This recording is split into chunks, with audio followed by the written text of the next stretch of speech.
Bonjour et merci pour cette occasion de vous rencontrer, gens de la e-santé qui ne m'est pas très connu, non pas que je ne sois pas jamais malade, mais en tout cas c'est des choses qui se font sans doute dans les coulisses, si bien que le patient le voit peut-être très peu.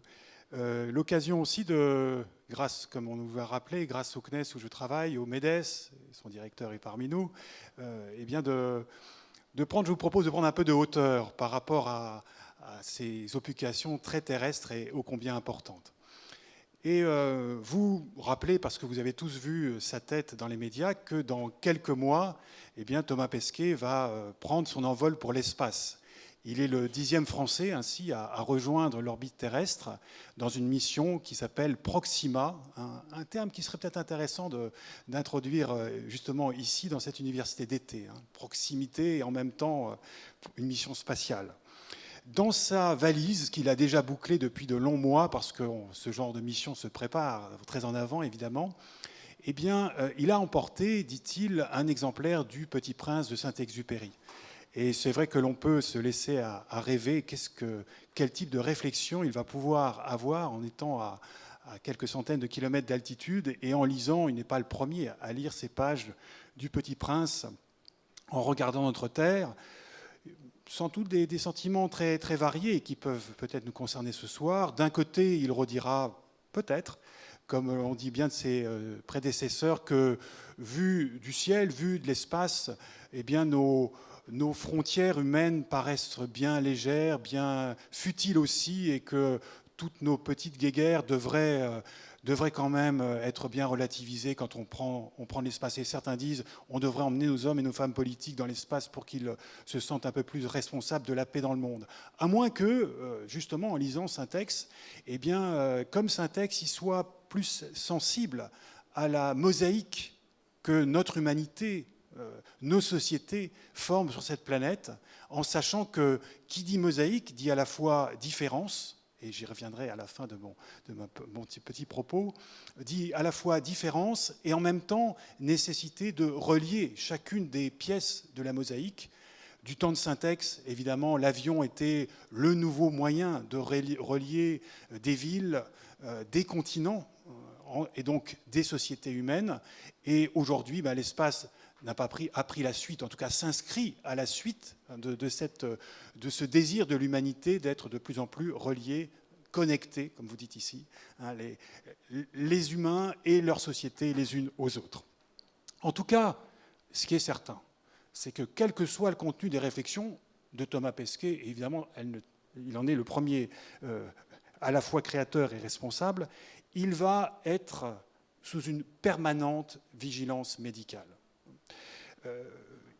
Comme astronaute de l'Agence spatiale européenne, même s'il y a évidemment beaucoup de liens avec notre pays, avec la France, comme astronaute de l'Agence spatiale européenne, il va profiter déjà d'une longue expérience de cette agence spatiale, puisque c'est en 1990 que l'Agence spatiale européenne a participé pour la première fois à une mission qui s'appelait donc Space Lab, qui était la contribution européenne au programme des navettes américaines.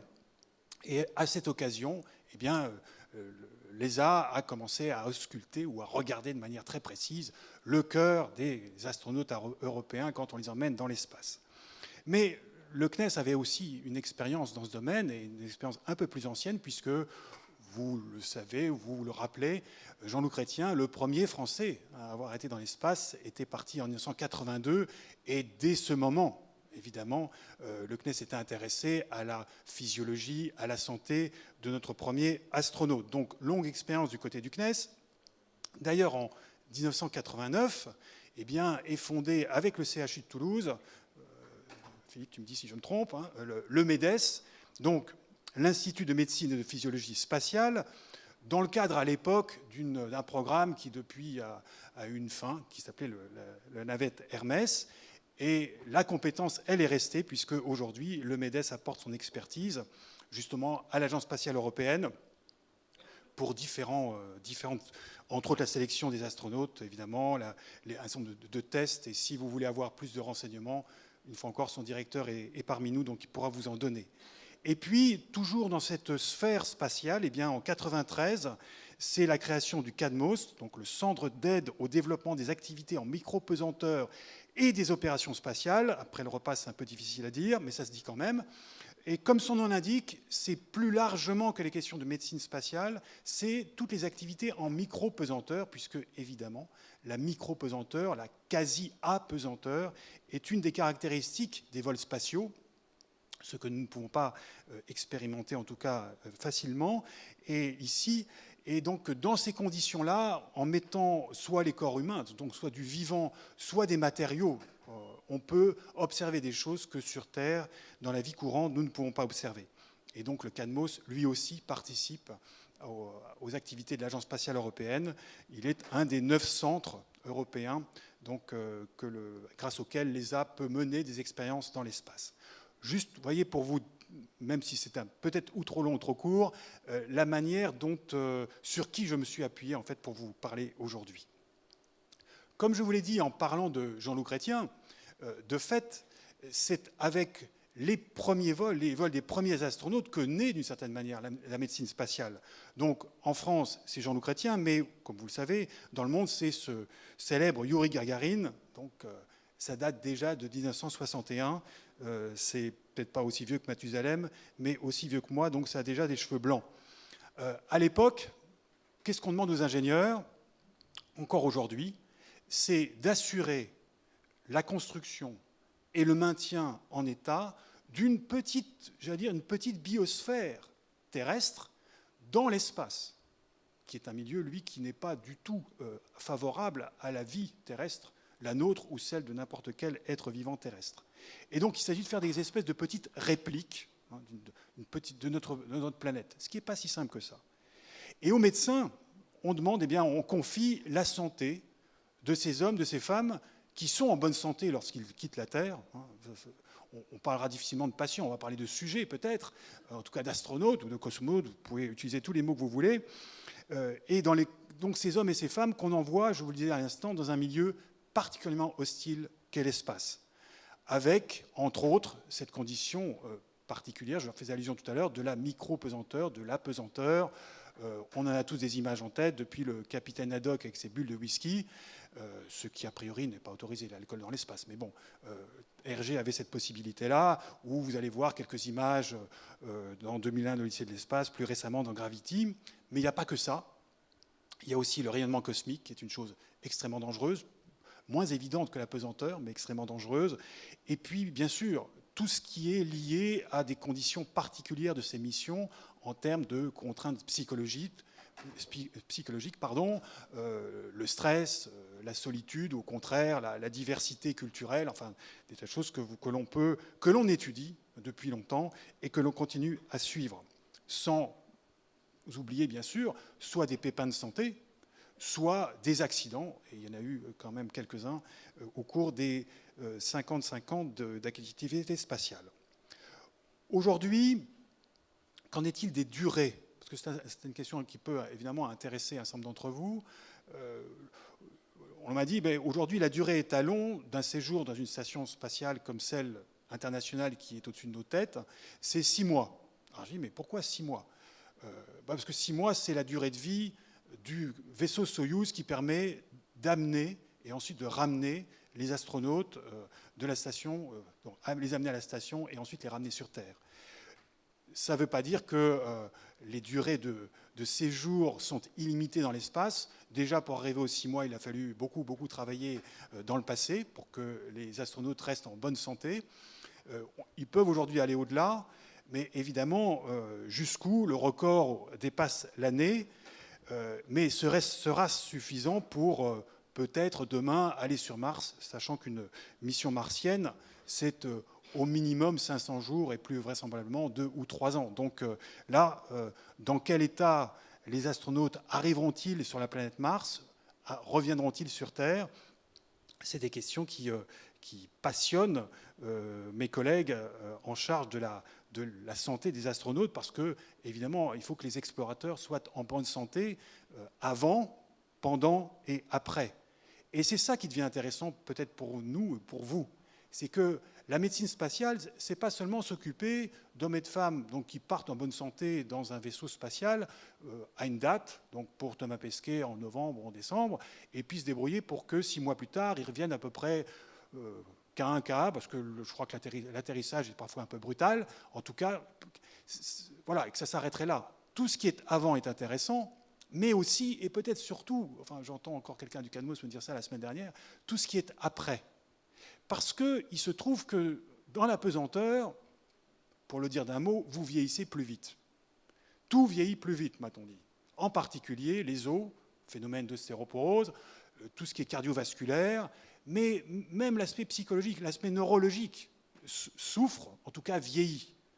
Ce qu'il y a, c'est que la chance, c'est que ce n'est pas un vieillissement permanent. Ensuite, on constate que les astronautes, une fois revenus sur Terre, récupèrent. Et cette phase de récupération, évidemment, est intéressante. On est dans l'étude de la physiologie humaine, et donc tous les... Je vous citais le MEDES, je vous citais le CADMOS tout à l'heure, tous ces gens-là sont intéressés par la phase de récupération qui suit, en se demandant jusqu'où peut-on aller dans la durée de ces vols spatiaux qui permettent, qui autorisent une récupération optimale. À quel moment on a trop tiré sur l'élastique et il finit par rompre. C'est évidemment la question qu'il faut absolument se poser. Pour rejoindre des choses qui sont sans doute plus liées à votre rencontre, à votre université, il est clair que tout ce suivi médical de ces sujets qui peuvent être à un moment donné patients ou parfois cobayes, évidemment a permis de développer depuis donc plus de 50 ans des techniques, des technologies, mais aussi des méthodes qui sont marquées par l'aspect télé, l'aspect distance. Et c'est en cela, sans doute, que ça peut vous intéresser. Il me semble que 2 missions en particulier sont, mais je me trompe peut-être, et n'hésitez pas tout à l'heure à me compléter mon discours, mes informations. En particulier, 2 missions de ce qu'on appelle aujourd'hui la télémédecine sont assurées dans le cadre des missions spatiales. C'est tout ce qui est télésurveillance, puisqu'il s'agit effectivement d'avoir une idée la plus précise possible sur l'état de santé de ces astronautes donc à distance, à partir des instruments que l'on a pu monter à bord des engins spatiaux. Alors quand je dis simplement monter des instruments à bord des engins spatiaux, demander à n'importe quel ingénieur du CNES, c'est pas si simple que ça. Pour au moins 2 raisons, j'en ai au moins retenu 2, c'est d'une part le poids, parce que emmener 1 kilo dans l'espace, ça vous coûte 10 000 €, de transport simplement, donc c'est pas donné. Et puis, donc il faut penser toujours à faire du léger, du pas encombrant. Je vous ai dit, c'est des petites sphères de terre. Hein. On a beau dire que la station a la taille d'un terrain de football américain, sans doute. Malgré tout, c'est du volume. Bien sûr, c'est en 3 dimensions. Donc, vous utilisez... Là, ici, ce serait génial. Hein. C'est pas que des mètres carrés, c'est des mètres cubes. Mais quand même, il ne faut pas prendre trop de place. Et puis, ça doit résister à un certain nombre de contraintes physiques, au décollage, durant le séjour, des contraintes particulières. Donc, il faut que ça soit souvent un peu renforcé, spatialisé, en tout cas... Tout ne peut pas partir comme ça en l'état. Donc il y a des contraintes qui permettent donc ces instruments de mener une surveillance à distance, donc une télésurveillance, ce que aujourd'hui, bien évidemment, nous sommes aussi amenés à développer sur Terre. Et puis, deuxième point, la téléconsultation, puisque soit d'une manière routinière, soit d'une manière je dirais accidentelle, au sens où incidentelle, eh bien, un astronaute peut évidemment ou doit être dans une situation d'être une consultation médicale avec un médecin, j'en reparlerai tout à l'heure. Alors, ce sujet, enfin cette expérience, cette pratique de la médecine spatiale a été évidemment scrutée par des médecins terrestres depuis un certain temps, et l'un d'entre eux, dans un article très intéressant du bulletin de l'OMS, a décrit à la fois les choses intéressantes et puis aussi les limites, et c'est ce dont je voudrais vous dire quelques mots maintenant. Évidemment, je crois que c'est un médecin qui a écrit cet article, qui s'est donc penché sur les pratiques de la médecine spatiale, et il a noté, souligné et mis en avant, d'une part, d'abord la nécessité, alors ça peut paraître très simple aujourd'hui où on est très soucieux de réduire tous les déserts numériques possibles, la qualité des liaisons, effectivement, entre le sol, les équipes sol et la station. Et là, évidemment, Thomas Pesquet, en décollant à la fin de cette année, va profiter de tous les progrès qui ont pu être réalisés depuis 1961 en termes de liaison entre le sol et l'espace. Ça ne veut pas dire que c'est en permanence, il faut avoir des couvertures suffisantes, donc il faut aussi prévoir les moments où il n'y aura pas de liaison, mais en tout cas, c'est toujours aller de progrès en progrès, et permettant aujourd'hui d'avoir y compris de la vidéo de manière extrêmement performante. Donc ça, c'est sûr qu'aujourd'hui, la médecine spatiale profite de ces progrès technologiques. De même que, ce n'est pas le tout d'avoir de la communication, je vous disais tout à l'heure, la mise au point d'instruments de plus en plus performants. Alors, certains trouvent que, bon, je vous le dis tout à l'heure, en 1990, on étudiait déjà le cœur des astronautes. Aujourd'hui, on continue à l'étudier, mais je vous en dirai un mot tout à l'heure. On n'utilise pas nécessairement les mêmes instruments. En tout cas, on les perfectionne eux aussi. C'est vrai que dans ce domaine-là, ce dont j'ai beaucoup entendu parler, c'est l'échographie, parce qu'il n'est pas question d'abord, il faut des instruments simples et en même temps, on n'est pas intrusif. Hein. Donc, l'échographie a toujours eu un certain succès, mais vous le savez sans doute mieux que moi, il y a encore plein de choses à faire dans ce domaine. Le troisième point qui permet à la médecine spatiale d'avoir une qualité, c'est évidemment la formation. Alors, pas la formation au sol, parce qu'au sol, on peut avoir, bien sûr, mais on a a priori accès à toutes les qualités et toutes les compétences nécessaires, mais de ceux qui sont en l'air. Il n'y a pas nécessairement des médecins à bord, donc les agences spatiales peuvent être amenées à former des membres de l'équipage à une certaine capacité médicale, une compétence médicale, avoir un officier médical, le mot de officer est un terme qu'on aime bien utiliser dans ce genre de domaine, qui est capable de servir d'intermédiaire ou d'acteur à bord en cas de difficulté. Alors, dans le cadre de sa mission Proxima, donc, Thomas Pesquet va pouvoir, qu'est-ce qu'il va avoir entre autres à la fois à sa disposition ou ce qu'il va pouvoir à l'occasion subir. Donc il a déjà un médecin assigné avec lequel il aura régulièrement, j'ai entendu une fois par semaine, une téléconsultation, ce que je disais tout à l'heure. Donc dans le cadre d'une conférence vidéo privée. Donc on est vraiment dans une consultation presque terrestre hein, avec un médecin. Ça, c'est évidemment une amélioration relativement récente. Donc, quand j'ai appris ça, j'ai trouvé ça, il ne faut jamais oublier ça, c'est-à-dire que la téléconsultation, c'est presque, si vous me permettez, le médecin de famille, au sens, le médecin habituel, enfin, celui qui vous connaît bien, parce que ce médecin, en l'occurrence, il ne tombe pas du ciel, il est sur Terre, mais il connaît, et il connaîtra Thomas Pesquet. Il n'y a pas besoin à chaque fois de revoir un dossier, je suppose, en tout cas, il doit avoir son dossier, bien sûr, mais il y a vraiment encore s'il y a une distance en kilomètres, il y a une proximité dans la compétence, dans la connaissance de son sujet qui peut éventuellement devenir un patient. Donc à cette consultation régulière va s'ajouter aussi un suivi très précis de tout ce qui est exercice physique. Vous le savez sans doute, mais pour que les astronautes reviennent sur Terre donc, dans un état à peu près convenable, il faut qu'ils pratiquent tous les jours 2 heures d'exercice physique dans des engins de torture qui, eux aussi, ont beaucoup progressé et fait aussi progresser la physiologie humaine. Et là, pour faire ce genre d'exercice, justement, tout ce qui est terme de télésurveillance permet de pouvoir donner des conseils, hein, avoir une espèce de coach à distance, un assistant qui permettra de modifier, d'améliorer, d'adapter ces exercices physiques à la situation du moment de Thomas et de ses équipiers. Et il y a même un assistant personnel qui est prévu pour contrôler son alimentation, de manière à, puisque évidemment, même si c'est assez... Alors là, comment dire, là, il faut une couverture variée, mais l'alimentation, le ravitaillement est relativement simple, bon, peut se faire à quelques centaines de kilomètres, mais quand on pense évidemment plus loin et à des missions plus longues et surtout plus lointaines, évidemment que le suivi de l'alimentation, on doit vraiment apprendre à pouvoir faire ça de manière relativement simple et efficace, parce que quand on ira plus loin, on emmènera tout d'un seul coup et il faudra évidemment à la fois gérer les stocks et les besoins alimentaires des astronautes.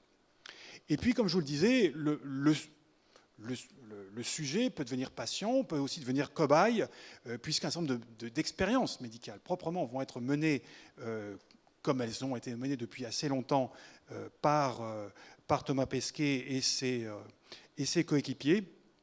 Et donc, on m'en a montré quelques-unes d'entre elles la semaine dernière.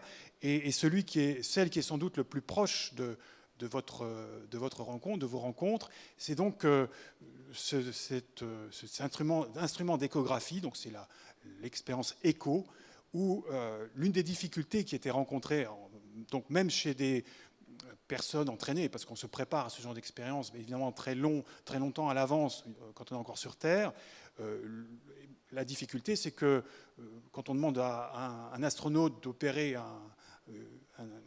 une échographie, ben, ce n'est pas un médecin. Donc la question, c'est de se retrouver quand même dans ces images qui, pour vous, ou certains d'entre vous, sont absolument classiques, mais qui, pour moi, une image échographie, c'est absolument incompréhensible.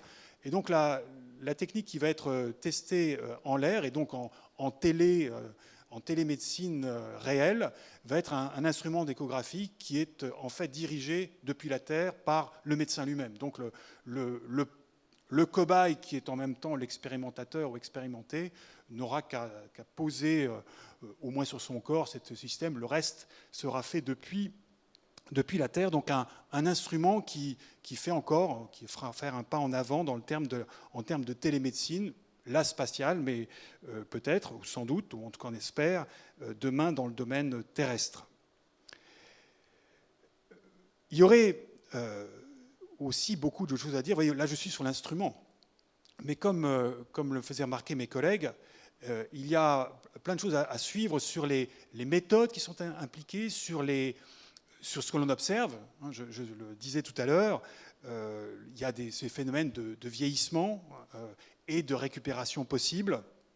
Quels sont les facteurs du vieillissement? Évidemment, sur Terre, ce n'est pas l'apesanteur, mais il y a peut-être aussi des facteurs que l'on emmène nous-mêmes dans la station et qui sont des facteurs de vieillissement. Je me souviens très bien, alors c'était il y a plus longtemps que les dernières semaines où j'ai pu échanger avec des collègues du CATMOS et du MEDES, une médecin de la NASA qui m'expliquait que peut-être que parmi les phénomènes de vieillissement, simplement le fait qu'une station orbitale, ça ressemble pas mal, par rapport à certains aspects, à une maison de retraite, hein, ou un hôpital, en tout cas une maison de retraite, où vous êtes quand même cocooné en permanence, peut-être même de manière excessive.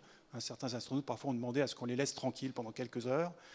Donc est-ce que c'était pas, me disait-elle, et ça je m'en souviens très très bien, est-ce qu'il y a certaines conditions, même à vouloir bien faire, est-ce que parfois nous ne renforçons pas ce phénomène de vieillissement? Voilà des questions qui peuvent être également suivies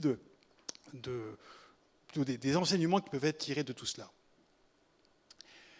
Ces vols habités ont une caractéristique, tout moins telle que nous les vivons aujourd'hui, c'est que il y a effectivement une télécommunication, donc un effet télé, mais qui est dans la distance spatiale et non pas temporelle. Même du temps de la Lune, un aller-retour, c'était au pire 2 bonnes secondes de délai. Sur la station, c'est évidemment beaucoup plus réduit. Mais la question qui se pose, et qui se posera demain, et qui se pose déjà pour mes amis et mes collègues ingénieurs, c'est qu'une mission sur Mars, c'est 40 minutes aller-retour. Et ceux qui ont expérimenté, alors au sol, dans une mission, par exemple, on a reconstitué une mission sur Mars de 500 jours, ils ont également simulé une distance de temps temporel où toutes les communications étaient handicapées jusqu'à 40 minutes. Et l'un d'entre eux, qui a suivi ce test de 500 jours, m'a dit que c'était non seulement pénible dans les situations habituelles, mais c'était aussi l'expérience, mais bon, en termes de médecine, c'est vrai que là, il n'y a pas de consultation privée. On vous demande d'enregistrer comment vous vous sentez à un moment donné, vous envoyez la bande, le temps que déjà l'aller-retour se fasse, plus le médecin qui consulte, vous n'avez pas en face de vous, ou en tout cas une parole directe qui vient vous dire avoir une espèce de retour immédiat du médecin. Donc cet aspect-là est un aspect intéressant et qui peut aussi, là aussi, nous faire réfléchir. Quand on parle de télé, c'est quoi? C'est uniquement la distance kilométrique, c'est la distance éventuellement de temps temporel, ou peut-être d'autres distances. Je vais y arriver dans un instant. Le temps tourne, lui en l'occurrence, il n'est pas compressible, nous sommes au temps de Castres, et je vais m'y tenir, en tout cas essayer. Vous savez comme moi que ces techniques, le développement de ces techniques a pu servir ou s'est également inspiré de ce que nous vivons sur Terre. Donc toute la santé numérique, télémédecine que vous connaissez. Je crois qu'il y a quelques années, on vous a présenté ici une vidéo sur le suivi des diabétiques via des satellites, la mission DiabSat, mais également dans des zones alors un peu plus extraordinaires, genre base polaire ou catastrophiques, les victimes d'accidents, de catastrophes où il y a momentanément des ruptures de communication de terrain. Il faut quand même, et je voudrais terminer par ça, ne pas hésiter à réfléchir sur les différences. Ce n'est pas le tout de vendre des techniques ou des méthodes qui nous semblent à nous, gens du spatial, intéressantes, à vous les vendre, entre guillemets, vous me permettrez ce mot, mais aussi reconnaître les différences. En tout cas, en tirer quelques enseignements. C'est très clair que, là c'est plutôt le monsieur éthique qui parle, mais c'est clair que l'instrumentation, c'est très bien. Le danger, quand il faut passer de l'information à travers des câbles ou des ondes, c'est de réduire le sujet astronaute, le patient, astronaute ou terrien, à quelques données numérisées, et même si ça réapparaît à l'écran. Évidemment, les médecins le savent bien mieux que moi, c'est toujours un être humain, une personne, une personnalité aussi, une singularité. Et il est clair que la contrainte télé, distance, doit absolument tenir compte du risque de réductionnisme. La contrainte de temps, pensons simplement à l'expérience que nous pouvons faire si nous téléphonons, donc télé, d'un nouveau, distance, à quelqu'un qui est dans un autre fuseau horaire que le nôtre. C'est une distance à la fois kilométrique, mais on est sur la même planète et pourtant on ne vit pas dans le même fuseau. Eh bien, les conditions sont complètement différentes et notre appréhension, notre compréhension de ce que vit l'autre peut être totalement erronée. Et ça joue évidemment, je crois, c'est de manière d'autant plus importante dans le domaine de la santé. L'autre aspect, pour en garder que deux, qui me semble important, c'est la question culturelle. Et ça a été très bien souligné dans ce article du bulletin de l'OMS que je vous citais, où l'auteur disait « Attention de ne pas oublier les différences culturelles ». Dans l'espace, je dirais que le fait que tous ces gens-là travaillent depuis longtemps ensemble, que la communauté spatiale elle-même travaille depuis plus de 50 ans et bientôt 60, coopération internationale, etc., fait que même si on garde nos cultures, il y a un langage commun, il y a on peut masquer un peu ces différences, si bien que me disait, je crois, un astronaute, dans la station, c'est plus les différences individuelles qui ressortent parfois que les différences culturelles. Mais sur Terre, ce n'est pas le cas. Et je crois qu'il est effectivement important et ce matin on l'entendait, ne serait-ce que telle ou telle expérience que l'on peut mener dans un autre pays, il faut déjà s'intéresser à la législation de ce pays. Donc on se rend bien compte que tout ne peut pas être appliqué en l'état partout de la même manière. Et l'aspect culturel, évidemment, est un aspect essentiel. Les politiques de santé, les manières d'appréhender la santé, de définir la santé sont différentes. Il ne faudrait surtout pas que les télétechniques nous fassent oublier cette mosaïque qu'est notre humanité aujourd'hui et je l'espère encore longtemps. En tout cas, c'est sur ce mot, avec l'idée un peu de Saint-Ex, que je voudrais vous conclure ce petit mot. Vous savez, Saint-Ex, à travers Le Petit Prince, se moquait un peu de ceux qui étaient capables de faire le tour d'une planète en quelques enjambées, ou ceux qui savaient faire des grands calculs pour économiser un peu de temps. Bien sûr qu'il faut faire économiser, bien sûr qu'il faut franchir toutes ces distances qui peuvent nous séparer, mais pour autant, il faut garder cette diversité, cette mosaïque qu'est notre humanité aujourd'hui, et puis économiser du temps sans doute. Mais pour en faire quoi? Peut-être pour cultiver notre jardin et cultiver notre rose, comme Le Petit Prince. Je vous remercie.